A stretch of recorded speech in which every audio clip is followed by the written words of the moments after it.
والدین کی قبر پر ہر جمعہ سورہ یاسین کی تلاوت کرنے سے اس کی حروف کی تعداد کے برابر ان کے گناہ بخش دیے جاتے ہیں۔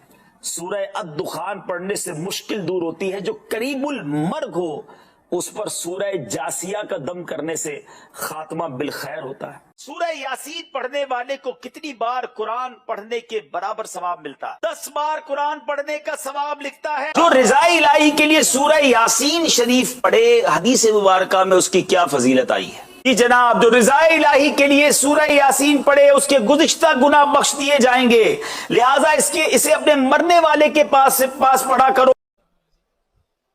سرکار دو عالم صلی اللہ علیہ وسلم کا فرمان عالی شان ہے، اِنَّ لِلَّهِ مَلَائِكَةً سَيَّاحِينَ فِي الْأَرْضِ يُبَلِّغُونِي عَنْ أُمَّتِ السَّلَامِ۔ آقا فرماتے ہیں زمین پر کچھ فرشتے گھومتے پھرتے ہیں جو میری امت کا سلام مجھ تک پہنچاتے ہیں، یعنی ان فرشتوں کی ڈیوٹی یہ ہے کہ وہ امتی کا سلام بارگاہ رسالت میں پہنچاتے ہیں۔ قرآن مجید فرقان حمید کی پیاری باتیں، قرآن کے پیارے احکام، قرآن جو کہ ہم سب کے لیے راہ ہدایت ہے، ہم کوشش کرتے ہیں کہ قرآن کریم کے حوالے سے ہی کچھ بات کیا کریں، کچھ آیتوں کو سمجھا کریں اور اللہ کے پیغام کو سمجھا کریں۔ قرآن مجید ایک ایسی کتاب ہے جو ہمارے لیے راہ نجات بھی ہے، راہ ہدایت بھی ہے، گائیڈ لائن بھی ہے، اور وہ باتیں جو ہم اپنی عقل سے، اپنے یوں سمجھیے کہ جو اسباب ہیں اس سے جہاں تک رسائی نہیں ہوتی، قرآن اس سے آگے کی رہنمائی عطا فرماتا ہے۔ اب بعض اوقات قرآن کی کچھ باتیں ہیں جو اگر لوگ عقل سے چیک کرتے ہیں تو کنفیوز ہو جاتے ہیں، لیکن دیکھیں ہماری عقل محدود ہے۔ اب مثال کے طور پہ کوئی پہلی دوسری کلاس کا طالب علم ہو، اس کو آپ ڈاکٹروں کی کتاب پکڑا دیں، MBBS کی بک پکڑا دیں تو اس کو تو سمجھ نہیں آئے گی، ٹھیک ہے نا، کیونکہ اس کی عقل اس کتاب کے متعلق نہیں ہے۔ قرآن سمجھنا، اس کو بیان کرنا، یہ بڑے بڑے علماء کا کام ہے۔ تو ہمیں قرآن پاک جب بھی پڑھنا ہے اس کا ترجمہ اور اس کی تفسیر عاشقان رسول جو علماء ہیں ان کی تفسیر اور بڑے بڑے ائمہ کے اقوال سے سمجھنا ہوگا۔ عقل کے گھوڑے دوڑاتے ہیں اور قرآن کو موجودہ معاملات سے جب کمپیئر کرنے جاتے ہیں تو کچھ لوگ ٹھوکر کھا جاتے ہیں۔ جیسے مثنوی شریف میں ایک بار ایک فلسفی کہیں سے گزر رہا تھا، اس کے کانوں میں قرآن کی تلاوت کی آواز آئی اور اس نے سورہ ملک کی تلاوت سنی، اور سورہ ملک کی جب آخری آیت اس نے سنی، ہم نے کئی بار سنی ہوگی، قُلْ أَرَأَيْتُمْ إِنْ أَصْبَحَ مَاؤُكُمْ غَوْرًا فَمَنْ يَأْتِيكُمْ بِمَاءٍ مَّعِينٍ۔ کئی باری آیت سنی۔ ترجمہ کیا ہے اس کا؟ آسان ترجمہ قرآن کنز العرفان، تم فرماؤ بھلا دیکھو تو اگر صبح کو تمہارا پانی زمین میں دھس جائے تو وہ کون ہے جو تمہیں نگاہوں کے سامنے بہتا ہوا پانی لا دے؟ یہ آیت کریمہ سن کر وہ فلسفی تکبر اور غرور میں کہنے لگا اس میں کیا بڑی بات ہے، اگر اللہ پانی کو دھسا دے گا تو ہمارے پاس تو بڑی بڑی ڈرل مشینیں ہیں، بڑے بڑے آلات ہیں، ہم پانی کو نکال لیں گے، ہیں یہ تو جناب ہمارے اختیار میں ہے۔ اللہ فرماتا کون ہے جو نکالے؟ ہم نکالیں گے۔ اب اس نے قرآن کو اپنی عقل سے سمجھنے کی کوشش کی۔ اچھا اب کیا ہوا؟ رات کو وہ فلسفی سویا تو اس کے خواب میں اس نے دیکھا کہ ایک بڑا طاقتور شخص آیا، اس نے اس فلسفی کے منہ پر ایک زوردار چانٹا مارا۔ جب چانٹا مارا تو اس کی دونوں آنکھیں باہر آ گئیں، اور ہماری آنکھوں میں نور کا ایک ایک قطرہ ہوتا ہے، دونوں آنکھوں میں ایک ایک قطرہ ہوتا ہے جس سے ہم دیکھتے ہیں، پانی، آنکھوں کا پانی جس کو اب کہا جاتا ہے، تو قطرے زمین پر گر کر خشک ہو گئے۔ خواب میں یہ سب کچھ ہوا ہے۔ خواب میں آنے والے شخص نے کہا کہ اے بدنصیب، اگر تو واقعی کدال اور پھاوڑے اور سائنسی آلات سے زمین میں گیا ہوا پانی نکال سکتا ہے تو اپنی ان دونوں آنکھوں سے نکلے ہوئے جو قطرے اس کو پانی کو نکال کے دکھا۔ صبح ہوئی تو اس کی آنکھیں پھوٹی ہوئی تھیں، آنکھوں میں بہت درد تھا، نظر کچھ نہیں آ رہا تھا، اور اس کا وہ جو سارا نشہ تھا، سارا غرور تھا، وہ بھی اتر چکا تھا کہ ہر چیز اپنے دماغ سے فیصلہ نہیں کی جاتی، اللہ کے احکام ہیں تو ہمارا کام اس پر عمل کرنا ہے، اس پر یقین کرنا ہے، اسے فالو کرنا ہے۔ قرآن میں ایسے ایسے خزانے ہیں، تو قرآن تو وہ عظیم کتاب ہے کہ جس کی ہمیں جو ہے برکتیں حاصل کرنی چاہیے۔ معاذ اللہ اس کو ڈیبیٹ میں، یعنی اس کو اگینسٹ میں اس کے بات کرنے سے پہلے 1000 بار سوچنا چاہیے۔ ہم مسلمان ہیں، ہمارا کام ایمان لانا ہے۔ شاعر کہتے ہیں نا، کسی کو تاج وقار بخشے، کسی کو ذلت کے غار بخشے، جو سب کے ماتھے پہ مہر قدرت لگا رہا ہے وہی خدا ہے۔ ہمیں اللہ کریم کے ہر فرمان پر بلا چوں چراں رب کریم عمل کرنے کی اور یقین کرنے کی توفیق عطا فرمائے۔ اچھا، اسی طرح قرآن مجید فرقان حمید میں اللہ کریم کی، چونکہ اس میں باتیں ہیں، رب عز و جل کا ذکر ہے، اور اس میں ہمیں الحمدللہ اچھے طریقے سے ایمان بھی لانا ہے۔ یہاں ہمیں ایک اور بات بھی سمجھنا ہوگا کہ ہمارے اسلاف نے جب قرآن کریم فرقان حمید کو پڑھا تو پڑھنے کے بعد اس کے اندر ہم نے کتنا عمل کیا۔ اول تو ہم پڑھتے نہیں ہیں، پڑھتے ہیں تو عمل نہیں کرتے۔ ہمارے بزرگان دین نے کیسا عمل کیا؟ قرآن مجید کی ایک آیت تھی، ایک بڑی کمال کی آیت ہے، اور اس آیت نے ہزاروں، میں کہوں کہ بہت سارے لوگوں کی زندگی میں زبردست انقلاب برپا کر دیا۔ صرف ایک آیت ہے۔ آیت کیا ہے؟ أَلَمْ يَأْنِ لِلَّذِينَ آمَنُوا أَن تَخْشَعَ قُلُوبُهُمْ لِذِكْرِ اللَّهِ۔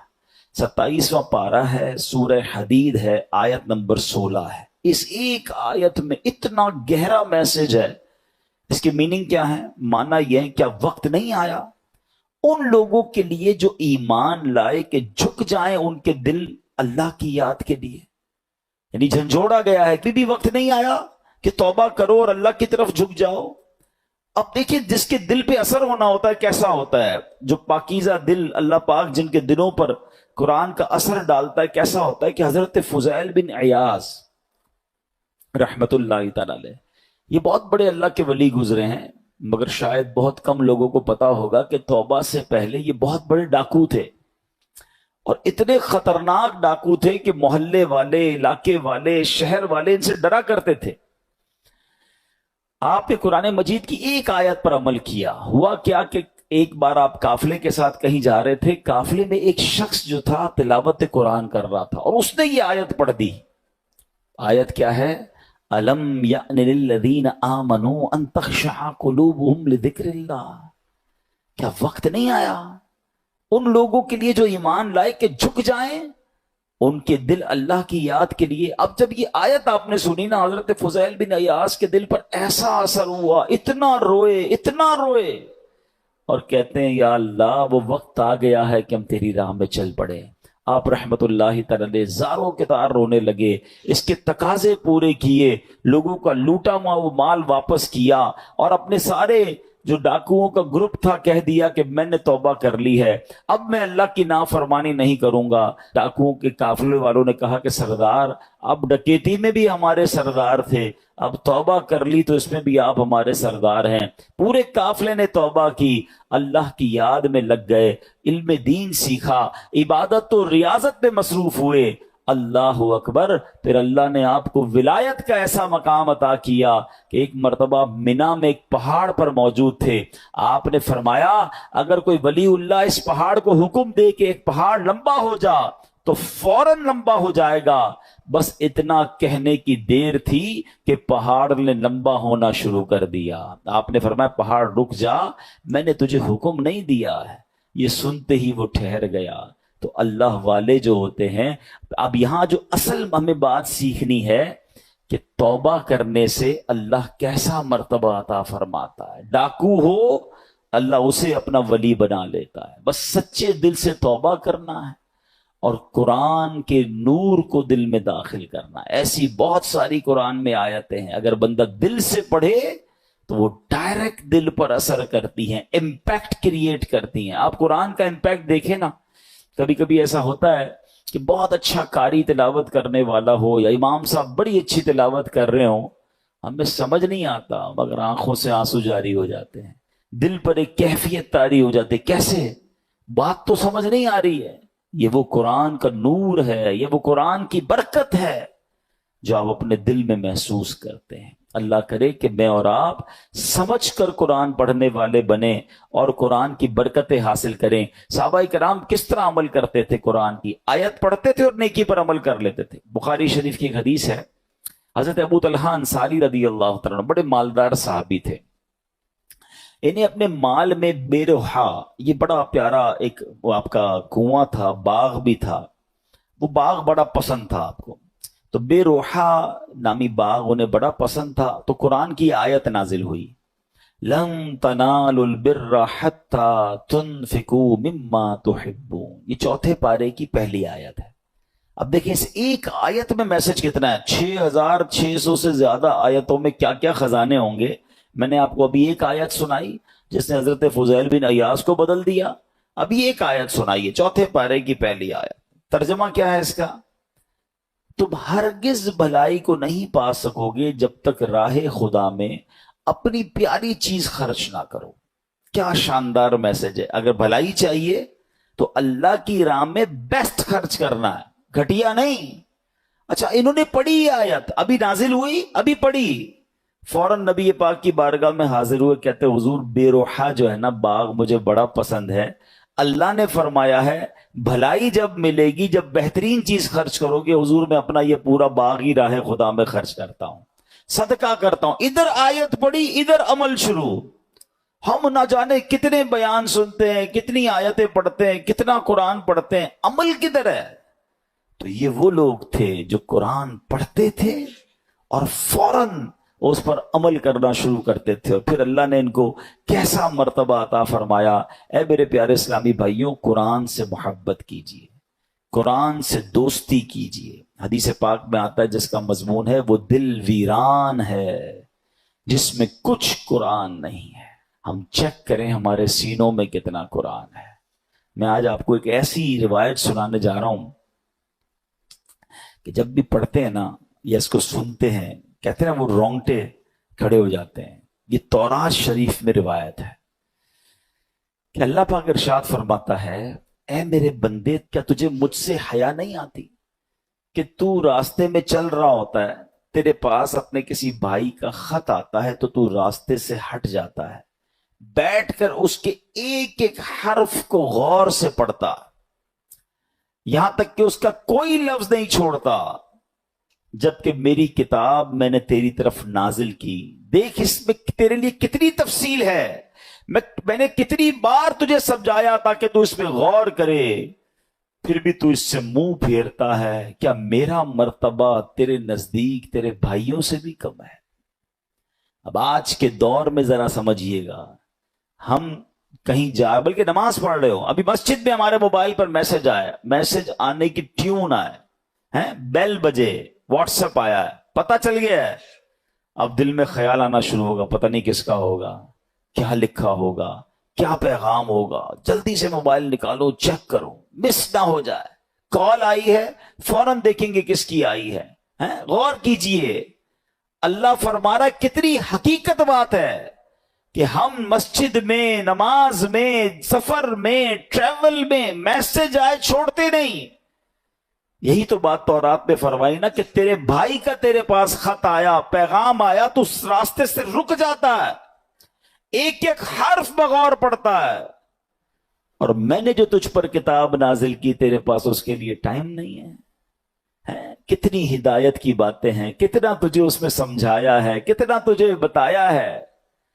پھر اگلا جملہ جو آخری جملہ ہے نا وہ ہلا دیتا ہے کہ رب فرماتا ہے کہ میرا مرتبہ تیرے نزدیک تیرے بھائیوں سے بھی کم ہے، ہماری فیملی سے بھی کم ہمارے پاس اللہ کا مرتبہ ہو گیا۔ معاذ اللہ، فیملی کا میسج مس نہیں کرتے، باس کا میسج مس نہیں کرتے، دوستوں کا میسج مس نہیں کرتے، رات کو آدھی رات کو اٹھ کر بھی موبائل چیک کرتے ہیں۔ قرآن بھی تو میسج ہے نا، اور اللہ کا میسج ہے، راہ نجات ہے، راہ ہدایت ہے، کتنے خزانے ہیں ہمارے لیے۔ اچھا میں اور آپ واٹس ایپ پڑھیں، ہر واٹس ایپ پڑھنے کا تو ثواب نہیں نا، قرآن جتنا پڑھے ثواب ہے، ہر لفظ پر ثواب ہے، اور برکتیں کیسی ہیں، اللہ اکبر اللہ اکبر۔ ایک صحابی ہے حضرت ثابت بن قیس، ان کا گھر جو ہے رات کے وقت ان کا گھر ایسے چمکتا تھا جیسے روشن چراغ چمکتا ہے. اس زمانے میں تو بجلی کا انتظام نہیں تھا. تو لوگوں نے نبی پاک سے تذکرہ کیا کہ حضور ثابت بن قیس کا گھر پورے محلے میں چمکتا رہتا ہے چراغ کی طرح. تو نبی پاک نے پتہ کیا فرمایا؟ ثابت بن قیس ضرور رات کو سورہ بقرہ کی تلاوت کرتے ہوں گے. صحابہ نے آ کے پوچھا کیا ایسا ہی ہے؟ کہتے ہاں میں روز رات کو سورہ بقرہ کی تلاوت کرتا ہوں. یعنی اب غور کریں کہ قرآن پڑھنے پر ثواب، برکتوں کا نزول، فرشتوں کا نزول، ہدایت الگ مل رہی ہے، گائیڈنس الگ مل رہی ہے. But we have no time to read Quran and have no time to understand Quran. لیکن جو میسیجز آ رہے ہیں، جو ای میلز آ رہی ہیں، جو واٹس ایپ آ رہے ہیں، سب پڑھ رہے ہیں، سب دیکھ رہے ہیں، مس نہ ہو جائے. کتنی بڑی بات ہے کہ اللہ کے پیغام کے لیے وقت نہیں ہے. ہم مسلمان ہیں، ہم کیا یہ جواب دے سکیں گے قیامت کے دن کہ اللہ بڑا بیزی تھا، ٹائم نہیں تھا، بیزی لائف تھی، فیملی لائف تھی؟ نہیں میرے پیارے اسلامی بھائی، اس کو محسوس کیجئے. اب میں ایک اور لاجک کے ذریعے سمجھاتا ہوں، پھر میں قرآن کی اس آیت کی طرف آؤں گا جو آج میرا ٹاپک ہے. اللہ کرے کہ قرآن سے محبت کسی طرح بڑھ جائے اور ہم روز قرآن پڑھنے والے بنیں. آپ میں سے بہت سارے مجھے ایسے چہرے نظر آ رہے ہیں کہ جو بزنس مین بھی ہیں، اپنے اپنے کاروبار میں باس کی حیثیت رکھتے ہیں، یا مینیجر ہیں، یا ایچ او ڈی ہیں. ہم کیا کرتے ہیں نارملی رات کو سونے سے پہلے ہم اپنے مینیجر کو، اپنے امپلائی کو کچھ میسیجز کرتے ہیں کہ بیٹا صبح اٹھ کے یہ کام کر لینا، یہاں سے چیک اٹھا لینا، فلاں فائل وہاں دے دینا، بینک میں یہ پیسے ڈلوا دینا. 5 7 8 کام دے کے آپ فری ہو گئے. آپ کو پتا ہے اب جب میں اٹھ کر کھانا وانا کھا کے بریک فاسٹ کر کے آفس پہنچوں گا یہ سارے کام ہو گئے ہوں گے، کیونکہ اس کی ڈیوٹی یہی ہے. اب ایک دن آپ صبح اٹھے اور آپ نے فون کیا کہ میں نے آپ کو کام دیے تھے وہ سارے ہو گئے. وہ کہے کہ سر وہ آپ کا میسج نہیں سن سکا. مجھے بتائیں آپ کا کیا رپلائی ہوگا؟ اور اگر بڑے اہم کام، بڑے امپورٹنٹ کام آپ نے دیے ہوں اور وہ آپ کو یہ جواب دے دے کہ ٹائم گزر گیا بینک کا، وہ جو فیس جمع کروانے کا ٹائم تھا وہ ختم ہو گیا ہے، آج چالان جمع کرانے کی آخری ڈیٹ تھی وہ ختم ہو گئی، اور بندہ آپ کو جواب یہ دے میں نے سنا ہی نہیں آپ کا پیغام. بتائیں آپ کا کیا جواب ہوگا؟ آپ کتنا ناراض ہوں گے کہ تمہاری ڈیوٹی تھی، تمہاری تو جاب ہی یہی تھی کہ میرا میسج سنتے. تمہیں پتہ ہے کتنا نقصان ہو گیا، کتنا شاؤٹ کریں گے آپ، کتنا ناراض ہوں گے. آپ کا کوئی میسج نہ سنے آپ کو برا لگتا ہے. مجھے 40 سال ہو گئے، کسی کو 50 سال ہو گئے، کسی کو 30 سال ہو گئے اس دنیا میں آئے ہوئے. سب کے گھر میں قرآن ہے، سب کے گھر میں اللہ کا میسج آیا ہوا ہے. کیا آپ نے پڑھ لیا ہے؟ آپ نے سن لیا ہے؟ آپ نے سمجھ لیا ہے؟ سوچیں اللہ کی بارگاہ میں اگر اللہ ناراض ہو گیا تو ہم کدھر جائیں گے؟ نہ کریں ایسا. یا تو ایسا ہوتا نا کسی بھی چیز کا ٹائم نہیں ہے، سب چیزوں کا ٹائم ہے. سوشل میڈیا کا ٹائم ہے، فیملی کے لیے ٹائم ہے، کھانے پینے کا ٹائم ہے، نوکری کا ٹائم ہے، گھومنے پھرنے کا ٹائم ہے، دوستوں میں جانے کا ٹائم ہے. اب تو جم ٹائم نیا آ گیا ہے جناب، جم ٹائم ہے، واکنگ ٹائم ہے، سب ٹائم ہے آپ کے پاس. افسوس یہ ہے کہ قرآن ٹائم نہیں ہے. سوچئے یہ قرآن سے دوری اچھی نہیں ہے. آپ کو پتہ ہے جب میں اور آپ قبر میں جائیں گے نا سارے سافٹ ویئر آف لائن ہو جائیں گے. جتنے سافٹ ویئر ہم کھولتے ہیں نا قرآن قبر میں بھی آن لائن ہوگا. حدیث پاک میں آتا ہے سورہ ملک جو روزانہ رات کو تلاوت کر لے، یہ 30 آیتوں والی سورت وہ ہے جو قبر میں آ کر عذاب سے بچائے گی. مگر اس کا بھی ٹائم 6-7 منٹ لگتے ہیں سورہ ملک پڑھنے میں، لیکن اس کا بھی ٹائم نہیں ہے. اچھا اگر میں قرآن نہیں پڑھ رہا، اب آپ اس کا امپیکٹ سوچئے گا. اگر ہم قرآن سے دور ہو گئے تو ہمارے بچوں کا کیا حال ہوگا؟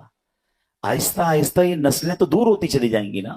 اگر میرے بچے قرآن پڑھنے والے نہیں ہوں گے تو اینڈ آف دا ڈے مجھے ایصال ثواب کیا کریں گے؟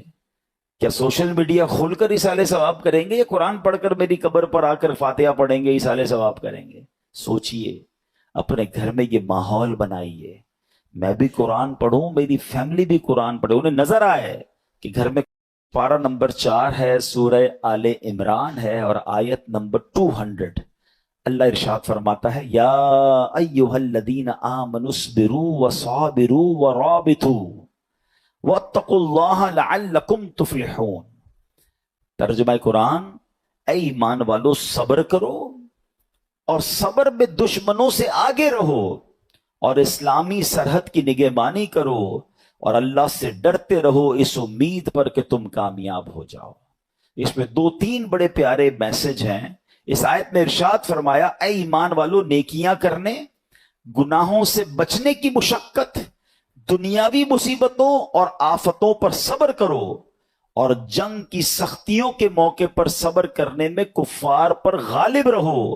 صبر و استقامت میں ان سے کمتر ثابت نہ ہونا اور اسلامی سرحد پر اپنے جسموں اور گھوڑوں کو کفار سے جہاد کے لیے تیار رکھو۔ اللہ تعالیٰ کی اطاعت پر کمر بستہ رہو اور تمام احوال میں اللہ تعالیٰ سے ڈرتے رہو اور اس امید پر کہ تم جہنم سے نجات پا کر جنت حاصل کرنے میں کامیاب ہو جاؤ۔ اب یہاں میرے پیارے اسلام میں کچھ الفاظ کے ذرا تفصیل سے معنی۔ صبر اور مصابرہ کا معنی، صبر کا معنی ہے نفس کو اس چیز سے روکنا جو شریعت اور عقل کے تقاضوں کے مطابق نہ ہو، اور مصابرہ کا معنی ہے دوسروں کی ایذا رسانیوں پر، کوئی تکلیف پہنچائے تو اس پر صبر کرنا۔ یاد رہے صبر کی 3 قسمیں ہیں۔ نیکیوں میں صبر، جیسے بعض اوقات انسان نیکی کرتا ہے تو اس کو تکلیف ہوتی ہے، مشکل ہو رہی ہوتی ہے، فجر کے لیے اٹھنا ہے، نیکی کی دعوت دے رہا ہے تو کوئی مخالفت کر رہا ہوتا ہے، دین کا کام کر رہا ہوتا ہے تو رکاوٹیں آ رہی ہوتی ہیں، تو نیکی کرنے میں جو تکلیف ہو اس پر صبر کرنا، یہ ایک صبر کی قسم ہے۔ دوسرا ممنوعات سے بچنے کی مشقت پر صبر، جیسے گناہ کرنے کو جی چاہ رہا ہے، گناہ کرنا آسان ہو گیا ہے، موقع مل رہا ہے اور انسان اب کوئی روکنے والا بھی نہیں ہے، اب وہ صبر کر رہا ہے، اب وہ اپنے آپ کو روک رہا ہے، مال آگے آ رہا ہے، حرام روزی نظر آ رہی ہے، چانس مل رہا ہے، چوری کرنے کا چانس مل رہا ہے، دھوکہ دینے کا چانس مل رہا ہے، ایک ڈیل آئی ہے جناب جس میں بڑے پیسے ہیں، تھوڑا سا گڑبڑ کرنی ہے، یہ صبر کرنا ہے۔ یہ صبر اللہ کو بڑا پسند ہے، ہاں اس پر صبر کرنا یہ بھی صبر کی قسم ہے۔ اور آپ نے قرآن کی وہ آیت یاد رکھنی ہے کہ ان اللہ مع الصابرین، اللہ صبر کرنے والوں کے ساتھ۔ ہم لوگ بعض اوقات سمجھتے ہیں کہ جو مار پڑتی ہے، جھگڑا ہوتا ہے، بیماری ہو جاتی ہے، اسی پر صبر، یقیناً یہ بھی صبر کی ایک قسم ہے۔ تیسری قسم ہی یہی ہے کہ دنیا کی مصیبتوں اور آفتوں پر صبر کرنا، لیکن جو پہلی 2 قسمیں ہیں نا یہ بھی صبر ہی ہے اور بڑا کمال کا صبر ہے کہ نیکی کرنے میں مشکل ہو رہی ہے، بندہ صبر کر رہا ہے مگر نیکی کیے جا رہا ہے۔ بعض اوقات روزہ رکھتے ہیں، تکلیف ہوتی ہے، مشقت والا کام بھی ہے، پھر بھی روزہ رکھ رہے ہیں، رمضان کا صبر کر رہے ہیں نا، یہ بھی صبر کرنے والا ہے۔ گناہ کا موقع مل رہا ہے، گناہ نہیں کر رہا، رک رہا ہے، یہ بھی صبر کرنے والا ہے۔ تکلیف آ گئی، آفت آ گئی، مصیبت آ گئی، اللہ کی رضا پر راضی ہے، صبر کر رہا ہے، یہ بھی صبر کرنے والا ہے۔ اچھا، اب اس میں ورابطو، قرآن میں ایک اور لفظ ذکر ہوا اس آیت میں، اس لفظ کے مفہوم پر مفسرین نے کافی تفصیلی کلام کیا، جس کا خلاصہ یہ ہے کہ لفظ ورابطو کے 2 معنی ہو سکتے ہیں۔ سرحد پر اپنے جسموں اور گھوڑوں کو کفار سے جہاد کے لیے تیار رکھو۔ نمبر 2، اللہ تعالیٰ کی اطاعت پر کمر بستہ رہو۔ تو جو لوگ سرحدوں کی، اسلامی سرحدوں کی حفاظت کرتے ہیں، اپنی جان جوکھوں میں ڈالتے ہیں، شہید ہو جاتے ہیں، اپنا سب کچھ لٹا دیتے ہیں، ان کے بڑے مرتبے قرآن میں بیان ہوئے اور اس کی تو بڑی فضیلتیں ہیں۔ سبحان اللہ۔ یاد رکھیے کہ اسلامی ملک کی بقا، مسلمانوں کی حفاظت، دین کی سربلندی، اسلام کی قوت کا اظہار، لوگوں کے حقوق کا تحفظ، پیغام الہی کے لیے تبلیغ، کفر کی راہ میں رکاوٹ اور اس کی روک تھام میں اسلامی ملک کی سرحدوں کی حفاظت کا بہت عمل دخل ہے۔ حضرت سہل بن سعد ساعدی رضی اللہ تعالیٰ عنہ فرماتے ہیں کہ سرکار دو عالم علیہ الصلوۃ والسلام نے ارشاد فرمایا، راہ خدا میں ایک دن سرحد کی نگہبانی کرنا دنیا و ما فیہا سے بہتر ہے۔ یعنی دنیا اور اس کے اندر جو کچھ ہے وہ سب سے بہتر یہ ہے کہ اللہ کی راہ میں اسلامی سرحدوں کی حفاظت کی جائے۔ تو اخلاص کے ساتھ جو یہ کام کرتے ہیں ان کے بڑے مرتبے ہوتے ہیں۔ حضرت سلمان رضی اللہ عنہ سے روایت ہے، نبی پاک علیہ الصلوۃ والسلام نے ارشاد فرمایا، ایک دن اور ایک رات سرحد کی حفاظت کرنا 1 مہینے کے روزوں اور قیام سے بہتر ہے۔ حفاظت کرنے والا اگر مر گیا تو اس کے اس عمل کا اجر جاری رہے گا اور وہ فتنہ قبر سے محفوظ رہے گا۔ تو یہ نصیب والوں کا حصہ ہوتا ہے، ٹھیک ہے۔ اب ہم نے دو باتیں اس آیت سے سیکھی کہ ایک صبر کرنا ہے، مصیبت آئے تو صبر کرنا ہے، نیکیاں مشکل لگ رہی ہیں پھر بھی نیکیاں کرنی ہے، فرض پورا کرنا ہے، صبر کرنا ہے، اور اسی طرح گناہ کرنے کا موقع مل رہا ہے، چانس مل رہا ہے، بڑھ کر گناہ آ رہا ہے، اپنے آپ کو روکنا ہے، صبر کرنا، یہ سب صبر میں شامل ہے۔ اور پھر ہم نے اسلامی سرحدوں کی حفاظت کے بارے میں سنا۔ اسی طرح میرے پیارے اسلامی بھائیوں، نبی پاک نے ایک بار صحابہ کرام سے فرمایا، تمہیں ایسی چیز نہ بتا دوں جس کے سبب اللہ تعالیٰ خطائیں مٹا دے اور درجات بلند کرے؟ عرض کی حضور ضرور بتائیے۔ ارشاد فرمایا، جس وقت وضو ناگوار ہوتا ہے اس وقت وضو کامل کرنا، اور مسجدوں کی طرف قدموں کی کثرت، اور ایک نماز کے بعد دوسری نماز کا انتظار، اس کا ثواب ایسا ہے جیسا کفار کی سرحد پر حمایت بلاد اسلام کے لیے گھوڑا باندھنے کا ہے۔ یعنی کچھ لوگوں کو تو جہاد کا موقع ملتا ہے، اللہ ان کو سلامتی عطا فرمائے، مگر عام مسلمان جیسے ابھی کوئی اگر اسلامی سرحدوں پر ہمارے ملک میں کوئی ایسا معاملہ نہیں اور ہم نہیں جا پا رہے، تو یہ کتنی پیاری حدیث ہے کہ ایک نماز سے دوسری نماز کا انتظار کرنا۔ جب وضو مشکل ہو اس وقت وضو کرنا، سردیوں میں بعض اوقات وضو مشکل ہو جاتا ہے، مسجدوں کی طرف قدم رکھ چلنا، تو آقا فرماتے ہیں اس کا ثواب ایسا ہے کہ کفار کی سرحد پر حمایت بلاد اسلام کے لیے گھوڑا باندھنے کا۔ تو اے میرے پیارے اسلامی بھائیوں، قرآن پاک کی آیتوں میں ہم سب کے لیے بہت سارے میسج ہیں۔ آج بڑا مسئلہ یہ ہے کہ ہمارے اندر سے صبر ختم ہوتا جا رہا ہے، آج بے صبری کا دور ہے۔ چھوٹی سی مشکل آ جائے، چھوٹی سی پریشانی آ جائے، ہم شکوہ کرتے ہیں، ہم شکایت کرتے ہیں۔ یاد رکھیے، سب کو بتا کر صبر نہیں ہوتا ہے۔ بعض اوقات ہمارے ساتھ کوئی پرابلم ہو، پورے محلے کو بتایا، ارے بھائی بڑا مسئلہ ہے، کاروبار ڈاؤن ہو گیا ہے، طبیعت بالکل ٹھیک نہیں ہے، فلاں نقصان ہو گیا ہے، سب کو بتا کر آخر میں کہتے ہیں جناب میں تو صبر ہی کر رہا ہوں۔ یہ صبر نہیں ہے۔ صبر پتہ ہے کس کو کہتے ہیں؟ میں جانوں میرا رب جانے۔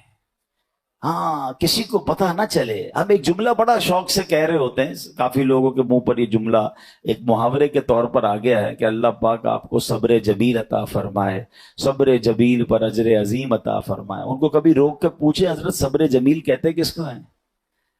تو ہمیں شاید یہ نہیں پتا ہے، ہم شاید کسی جمیل بھائی کا صبر سمجھ رہے ہیں۔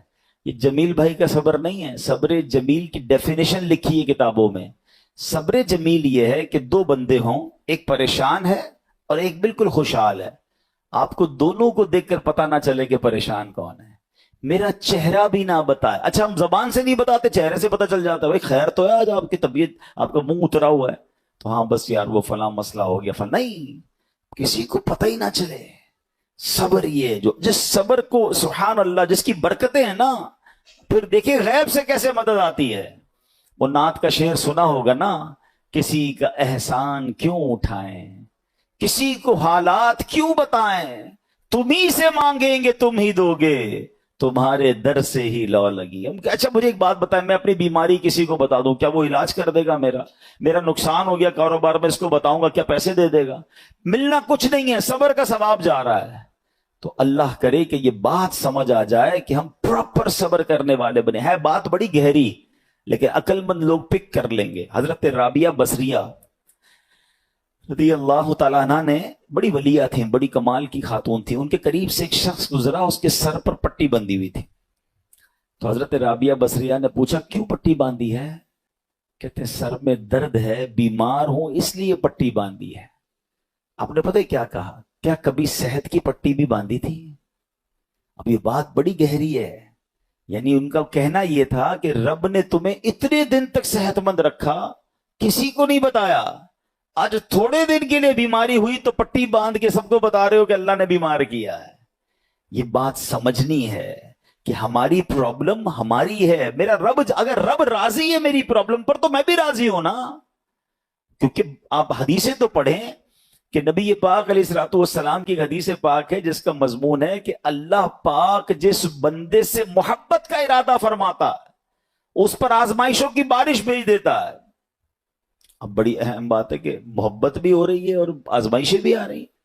حدیث کا اگلا حصہ اس کو کلیریفائی کرتا ہے کہ حدیث پاک کا مضمون ہے کہ رب کی رضا یہ ہے کہ میرے بندے سے دنیا میں جو خطائیں ہو گئی ہیں میں آزمائشیں بھیجوں، یہ صبر کرے، اس کے گناہ معاف ہو جائیں، اب میرے پاس آئے تو گناہوں سے پاک ہو کر آئے، میں اسے اپنی جنت میں داخل کر دوں۔